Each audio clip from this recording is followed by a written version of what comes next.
Hello friends, welcome to Shri Academy of Science Craft. In this video, we are going to discuss about the C3 plants and C4 plants. या व्हिडिओमध्ये आपण C3 plants म्हणजे काय आणि C4 plants म्हणजे काय हे आपण पाहणार आहोत. याच्या आधी तुम्हाला मी C3 plants ची कल्पना दिलेली आहे. बरोबर आहे? C3 plants मध्ये आपण बघितलेलं आहे की केल्विन सायकलच्या मदतीनं CO2 चं फिक्सेशन केलं जातं म्हणून याला C3 प्लांट्स असं म्हटलेलं आहे. ओके, पहा C3 plants example wheat, rice, barley, potato etcetera. Example कुठले आले तो C3 प्लांट्सचे? Wheat, rice, barley, potato. These are the examples of C3 plants.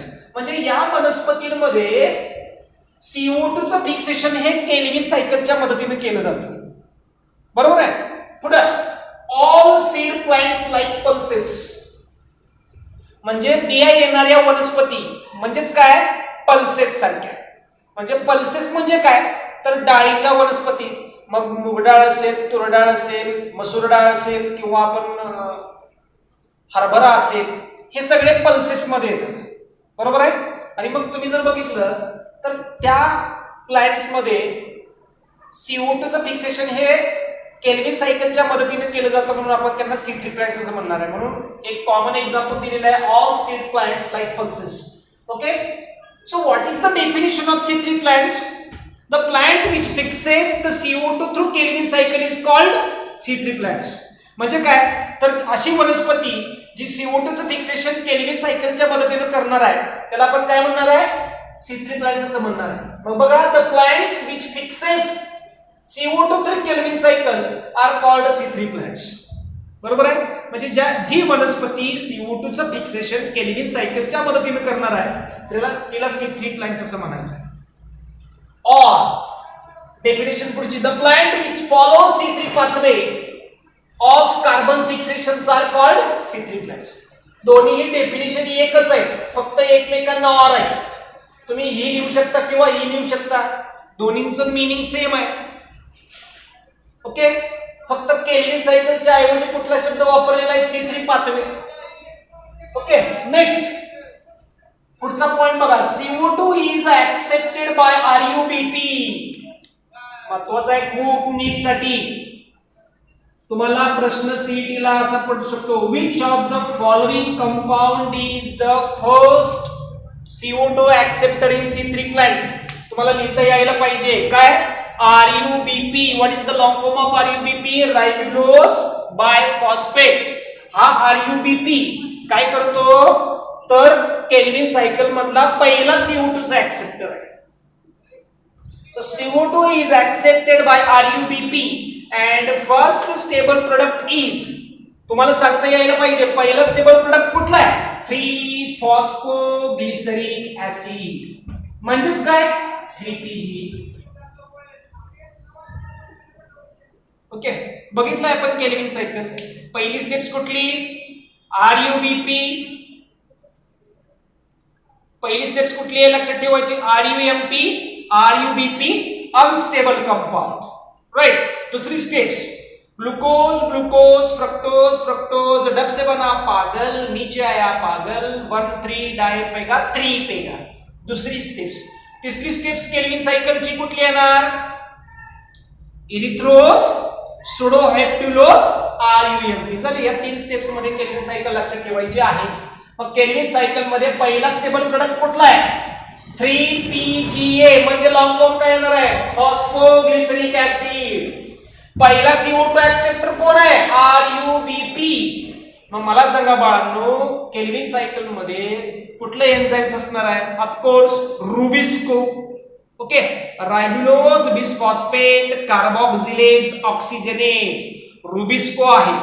मग तुम्हाला मी लास्ट लेक्चरला सांगितलेलं आहे rubisco has one active site. रुबिस्कोला एक ऍक्टिव्ह साइट आहे. मग तो रुबिस्को त्याच्या ऍक्टिव्ह साइटला एकतर कार्बन डायऑक्साइड फिक्स करेल किंवा ऑक्सिजन फिक्स करेल. बरोबर आहे? पण रुबिस्को कॉन्सन्ट्रेशन बघतो. ज्याचं कॉन्सन्ट्रेशन जास्त तो त्याला पकडतो. मग जर CO2 चं कॉन्सन्ट्रेशन जास्त असेल तर रुबिस्को CO2 ला त्याच्या ऍक्टिव्ह साइटला बाइंड करणार आहे आणि काय म्हणून काम करणार आहे, रायबिलोज बिसफॉस्फेट कार्बोक्सिलेज म्हणून काम करणार आहे. जर CO2 चं कॉन्सन्ट्रेशन कमी असेल आणि ऑक्सिजनचं जास्त असेल तर रुबिस्को ऑक्सिजनला बाइंड करून घेणार आहे आणि काय म्हणून काम करणार, रायबिलोज बिसफॉस्फेट ऑक्सिजनेज म्हणून काम करणार आहे. Okay, next, optimum temperature between 10 to 25 degree Celsius is required. Temperature किती लागतं C3 सायकल घडायला, 10 to 25 degree Celsius is required by plants for photosynthesis. म्हणजे एक नॉर्मल रूम टेम्परेचर आवश्यक आहे, बरोबर आहे. फोटोसिंथेसिस प्रोसेस जर व्यवस्थित घडायची असेल तर नॉर्मल रूम टेम्परेचर पाहिजे, बरोबर आहे. म्हणजे 25 degree Celsius, 26 degree Celsius, 27 degree सेल्सिअसच्या आसपास लागणार, बरोबर आहे. तापमान जर वाढलं, 32 झालं, 35 झालं, 40 झालं, हवेमधलं तापमान जर वाढलं तर वनस्पती स्टोमॅटा बंद करून टाकतात. आणि स्टोमॅटा जर बंद झाले तर वनस्पती बाहेरून जो कार्बन डायऑक्साइड आतमध्ये घेतात ते बंद होतं. म्हणजे ऑटोमॅटिक CO2 कॉन्सन्ट्रेशन कमी झालं की प्लांट मधलं ऑक्सिजनचं कॉन्सन्ट्रेशन वाढणार. का वाढणार, जो ऑक्सिजन वनस्पतींमधून बाहेर जात होता आणि कार्बन डायऑक्साइड बाहेरून आतमध्ये येत होता ते बंद झालं. मग ऑक्सिजन वनस्पतींमध्ये आतल्या आत साठला आणि काय झालं, बाहेरचा कार्बन डायऑक्साइड आतमध्ये आलाच नाही. मग काय होणार आहे, ऑटोमॅटिक ऑक्सिजनचं कॉन्सन्ट्रेशन वाढणार आहे. मग रुबिस्को ऑक्सिजनेज ऍक्टिव्हिटी दाखवतो आणि या C3 प्लांट मध्ये फोटो रेस्पिरेशन घडतं, बरोबर आहे.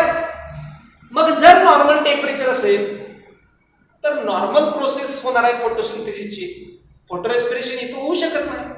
पण जर ऍडव्हर्स कंडिशन्स झाली, टेम्परेचर जर जास्त असेल तर मग फोटो रेस्पिरेशन घडलं जातं, ते पण C3 प्लांट मध्ये.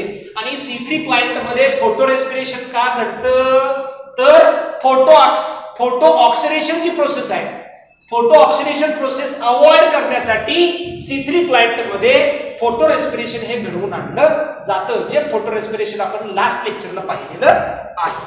Okay, next, plant required high concentration of CO2.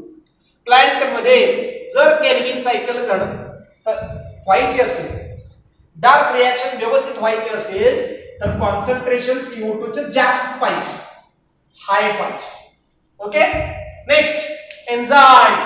The main enzyme involved is RUBP carboxylase, right. RUBP carboxylase असेल तर व्यवस्थित केल्विन सायकल घडणार आहे, बरोबर आहे. उलट झालं, RUBP ऑक्सिजनेज झालं तर मात्र काय घडणार आहे, फोटो रेस्पिरेशन घडणार आहे. फोटो रेस्पिरेशन दोन्ही बाजू बांधव समजून घ्या. ओके, कारण ह्या गोष्टी नीट साठी महत्वाच्या आहेत. तुम्हाला हे जोपर्यंत बेसिक कळत नाही तोपर्यंत नीट मधले क्वेश्चन जे आहेत ते सॉल्व्ह होणार नाही. नीट मध्ये सोपंच आहे ना, साधे साधे कन्सेप्ट आहेत, साधे संकल्पना आहेत. तुम्हाला कन्सेप्ट समजली, पेपर सोपा झाला. ओके, या पद्धतीने समजलं. C3 प्लांट साधं सोपं आहे. ज्या प्लांट मध्ये केल्विन सायकलच्या मदतीनं CO2 चं फिक्सेशन केलं जातं त्यांना C3 प्लांट्स असं आपण म्हणणार, बरोबर आहे. आपण काय डोळ्यांना ओळखू शकत नाही, आम्ही झाड बघितलं ते C3 प्लांट आहे असं सांगू शकत नाही, बरोबर आहे. ही एक फिजिओलॉजिकल ऍक्टिव्हिटी आहे, राईट. ज्या प्लांट मध्ये CO2 चं फिक्सेशन C3 प्लांटच्या, ज्या प्लांट मध्ये CO2 चं फिक्सेशन केल्विन सायकलच्या मदतीने केलं जातं त्याला C3 प्लांट, बरोबर आहे. हे झालं C3 प्लांट. आता C4 प्लांट म्हणजे काय बघा, रुबिस्को एन्झाइम आहे, most abundantly found in the plants, बरोबर आहे. पण रुबिस्कोची एक कमतरता काय किंवा त्याची एक कमजोरी काय आपण म्हणू शकतो तर रुबिस्को मध्ये जर केल्विन सायकल घडायची असेल तर CO2 चं कॉन्सन्ट्रेशन जास्त पाहिजे तरच व्यवस्थित घडणार आहे केल्विन सायकल. ओके, या प्लांट मध्ये नसेल तर मग फोटो रेस्पिरेशन घडतं, बरोबर आहे. ही एक आपण रुबिस्कोची कमजोरी आहे असं म्हणून समजूया की रुबिस्को कार्बोक्सिलेज म्हणून कधी काम करणार आहे तर ज्या वेळेला CO2 चं कॉन्सन्ट्रेशन जास्त असेल त्यावेळेला. पण असा ट्रॉपिकल प्लांट्स आहेत, असे काही ट्रॉपिकल प्लांट्स आहेत, ट्रॉपिकल लेवलला असणारे प्लांट आहेत, तिथं CO2 चं कॉन्सन्ट्रेशन कमी असतं. CO2 चं कॉन्सन्ट्रेशन कमी असतं. मग मला सांगा या ठिकाणी रुबिस्को काम करेल का? काम करू शकणार आहे का? नाही. ओके, तर या ठिकाणी एक वेगळंच एन्झाइम्स असतं, ते या प्लांट मध्ये CO2 चं फिक्सेशन करण्याचं काम करणार आहे. बघूया आपण. In certain tropical plant CO2 is not directly absorbed by rubisco due to low concentration. CO2 चं कॉन्सन्ट्रेशन कमी असल्यामुळं रुबिस्को हा डायरेक्ट काय म्हणतो बघा, रुबिस्को हा डायरेक्ट CO2 ऍब्सॉर्ब करू शकत नाही. Okay, next. So these alternative pathway the first stable product, sorry हे समजून घ्या. काही वनस्पतींमध्ये किंवा काही ट्रॉपिकल प्लांट्स मध्ये CO2 चं कॉन्सन्ट्रेशन कमी असल्यामुळं रुबिस्को हा डायरेक्ट CO2 ऍब्सॉर्ब करू शकत नाही. त्यामुळे या ठिकाणी केल्विन सायकलचा पाथवे फॉलो केला जात नाही, डायरेक्ट केला जात नाही. डायरेक्ट केला जात नाही. मग कसा केला जातो? इनडायरेक्ट केला जातो. बरोबर आहे. म्हणजे समजा मला एखादी गोष्ट जर एखाद्या व्यक्तीकडून मिळत नसेल, कारण त्याचं आणि माझं भांडण असेल, तर ती मला डायरेक्ट देणार आहे का? देणार नाही. बरोबर आहे. पण समजा ती गोष्ट म्हणजे माझा मित्र आहे आणि पुढचा माणूस आहे, त्याचं रिलेशनशिप चांगलं असेल, तर ती व्यक्ती माझ्या मित्राला ती गोष्ट देणार आहे ना. बरोबर आहे. माझं रिलेशन त्या पुढच्या व्यक्ती बरोबर चांगलं असेल, तर ती व्यक्ती बरोबर डायरेक्ट मला देणार आहे. माझं त्याचं जर चांगलं नसेल आणि माझ्या मित्राचं त्याचं चांगलं असेल, तर माझ्या मित्राला ती देणार आहे. बरोबर आहे. केल्विन सायकल म्हणजे काय? तर ती गोष्ट मी डायरेक्ट घेतली, म्हणजे CO2 मी डायरेक्ट घेतला. राईट. नॉर्मल कंडिशन आहे. CO2 चं कॉन्सन्ट्रेशन जास्त असल्यामुळं, समजा मी एन्झाइम आहे रुबिस्को, CO2 चं कॉन्सन्ट्रेशन जास्त असल्यामुळे मी डायरेक्ट घेतला. बरोबर आहे. राईट. साधं सिंपल आहे. पण CO2 चं कॉन्सन्ट्रेशन अगदी कमी आहे आणि मी CO2 ला ऍब्सॉर्ब करू शकत नाही. त्यावेळेला काय करणार आहे माझा मित्र? फॉस्फोएनॉल पायरुव्हिक ऍसिड नावाचा एन्झाइम आहे. फॉस्फोएनॉल, पेपा, फॉस्फोएनॉल पायरुव्हिक ऍसिड हा काय करतो? तर एन्झाइम कुठला आहे तिथं? PEP कार्बोक्सिलेज आहे. कुठलं? PEP कार्बोक्सिलेज, फॉस्फोएनॉल पायरुव्हेट किंवा PEP carboxylase, PEP carboxylase. Right. हा PEP कार्बोक्सिलेज पेपा फॉस्फोएनॉल पायरुव्हिक ऍसिड हा जो कंपाऊंड आहे, हा कंपाऊंड काय करतो? तर PEP कार्बोक्सिलेजच्या मदतीने CO2 ऍब्सॉर्ब करतो आणि नंतर मग हा CO2 ऍब्सॉर्ब केलेला केल्विन सायकल मध्ये एंट्री करणार आहे. केल्विन सायकल मध्ये एंट्री करणार आहे. म्हणजे समजा मी रुबिस्को आहे, CO2 चं कॉन्सन्ट्रेशन कमी असल्यामुळे CO2 मी ऍब्सॉर्ब करू शकत नाही. पण समजा या ठिकाणी मग पेपा फॉस्फोएनॉल पायरुव्हिक ऍसिड आहे, तर तो फॉस्फोएनॉल पायरुव्हिक ऍसिड तो CO2 ऍब्सॉर्ब करेल आणि मला देणार आणि मग मी केल्विन सायकल करणार आहे. अशा पद्धतीने डायरेक्ट देत नाही ना, साधं सिंपल. डायरेक्ट देत नाही ना, इनडायरेक्ट घ्यायचं. Okay, next. म्हणून या ठिकाणी अल्टरनेटिव्ह पाथवे फॉलो केला जातो. In certain tropical plant CO2 is not directly absorb by rubisco due to low concentration of CO2. हेच दे फॉलो अनदर पाथवे, म्हणून हा दुसरा पाथवे फॉलो करतात. Okay, next. In this alternative pathway, the first stable product compound or the product is having 4 carbon compound. Hence, it is called C4 pathway or dicarboxylic acid cycle. या हा जो आपण म्हणलो ना अल्टरनेटिव्ह पाथवे फॉलो करतात, मग त्या alternative pathway मध्ये पहिला स्टेबल प्रोडक्ट कोणता आहे? तर ऑक्झॅलो ऍसिटिक ऍसिड आहे. So in this alternative pathway, the first stable compound is oxaloacetic acid, OA, ज्याच्यामध्ये 4 कार्बन कंपाऊंड आहेत, म्हणून याला C3 पाथवे असं म्हटलं जातं किंवा डायकार्बोक्सिलिक ऍसिड असं म्हटलं जातं. ओके, पहिला स्टेबल प्रोडक्ट ऑक्झॅलोएसिटिक ऍसिड आहे, ज्याच्यामध्ये 4 कार्बन आहेत, म्हणून याला C3 पाथवे. म्हणजे